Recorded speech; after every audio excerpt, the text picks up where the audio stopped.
আমার ছোটবেলায় আমার মনে আছে, আমি মাদ্রাসার থেকে আইসা বারান্দায়, বাসার বারান্দার মধ্যে বসছি, মোড়ার মধ্যে। কুমিল্লা শহরে আমাদের বাসা ছিল। আমার মা রান্না করে আমার ওইখান থেকে বলতেছে, আনিস মোড়া উল্টাইয়া, মানে তুই ফিরা, মার দিকে ফিরাব। আমি মার দিকে আরেক দিকে তাকাইছিলাম, তা আমি ফিরা বসছি। তাই বললাম, মা কি হইছে?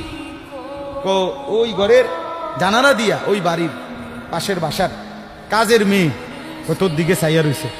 মা এটা দেখছি, এই জন্য তোরে বলছি ঘুরা মার দিকে ফিরা বসতে। মার নজর, মা নজর রাখছে। আমি জীবনে একবার, শুধু আমার পুরা জীবনে একটা সাদা টুপি কিনছিলাম একবার, যে টুপিটার মাঝখান দিয়া ছোট্ট ছোট্ট লাল লাল এই ছোট্ট ছোট্ট কটা ফুল ছিল লাল কালারের। এই একটা টুপি শখ করে এমনি ভাল লাগছিল, কিনছিলাম ওই মাহফিলে যে দোকান বসে এডির থেকে। তখন আমি মাত্র নতুন চাকরি নিছি, পড়ালেখা শেষ করে, বেতন হইছে অল্প টাকা। বাড়িতে গেছি, আমার আব্বা এটা দেখছে। দেখে বিকালবেলা আমার মা রে কইতেছে, হেতে যে চাকরি হয়েছে পয়সা হয়েছে বুঝছুনি? মা রে বলছে। মায়ে কয়, না কি তো হয়েছে? টুপি দেখছো না? টুপি দেখো না, রঙ্গিলা টুপি পিনছে, বুঝাই তো যায় ভূতের বেতন হয়েছে, চাকরি হয়েছে। রাত্রে আসার পরে মা, আমি বাহিরের থেকে আসছি, আরে মা আমারে বলছে, ফুত তোর আব্বা মনে হয় টুপিটা পছন্দ করে নাই, সারা জীবন তোরে সাদা টুপি পরাইছে, তুই কিনলে গাই লাল ফুলওয়ালা টুপিটা কিনলি। এই যে খুলে রাখছি, আর কোনোদিন পড়ি নাই।